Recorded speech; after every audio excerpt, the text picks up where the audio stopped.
Cette opération est la première d'une telle envergure et on espère bien sa réplication sur l'ensemble du territoire de Loire-Atlantique. C'est vraiment une démarche qui part des besoins locaux et qui après se propage plus largement.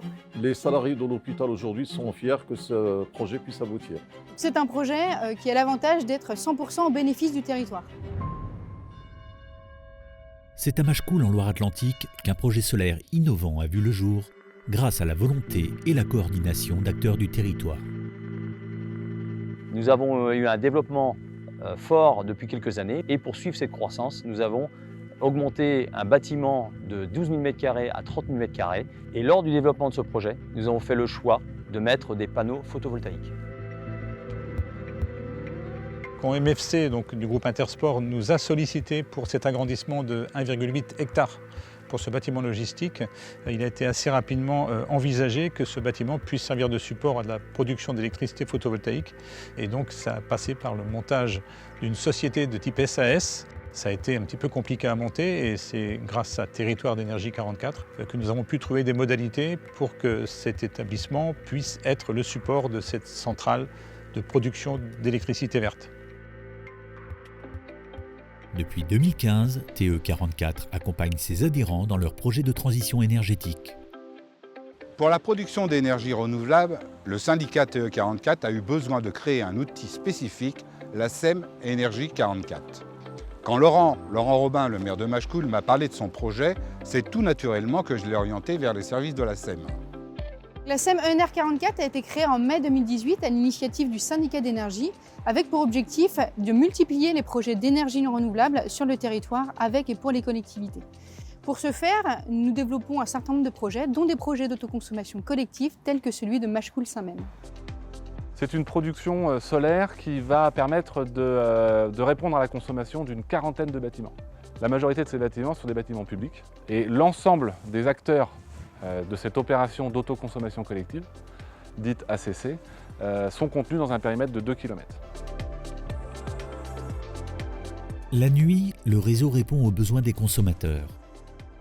Au lever du soleil, la centrale se met en route et sa production est répartie entre les différents consommateurs. S'il y a du surplus, il est envoyé sur le réseau et cédé à un faible prix imposé par l'État. L'objectif d'une opération d'autoconsommation collective dite ACC est de limiter au maximum ce surplus. Le taux d'autoconsommation correspond à l'énergie solaire consommée immédiatement, rapportée à la production. L'idéal est qu'il tende vers 100%. Sur le projet de Machecoul-Saint-Même, le taux d'autoconsommation est de 95%. Pour cela, on cherche à synchroniser les besoins avec la production. Nous, c'est surtout sur l'hiver qu'on cherche des prix attractifs parce que notre consommation elle est très forte en hiver. Vos fermes est très impliquée en termes de RSE, essaye d'avoir des actions au quotidien. Et cette démarche d'énergie locale verte nous a fortement intéressés parce que ça construit cette démarche qu'on est en train de mettre en place. L'hôpital a une consommation régulière toute l'année. Compte tenu du volume de consommation auquel nous avons adhéré, on va bénéficier d'un prix fixe sur cette part de consommation. Parmi les équipements que nous avons choisi d'alimenter, il y a l'espace aquatique qui est sur le parc de la Rabine. De manière simultanée, nous avons décidé de passer du gaz à la géothermie de manière à ce que cette piscine puisse ne plus émettre de gaz à effet de serre puisque la chaleur sera extraite du sol par des pompes à chaleur et ces pompes à chaleur seront alimentées à hauteur de 30 à 40% selon les prévisions par l'électricité produite sur ce toit. Il faut donc organiser la répartition de l'électricité entre les consommateurs. Cela consiste à répartir les flux de production entre les consommateurs selon des critères prédéfinis. On appelle ça une clé de répartition.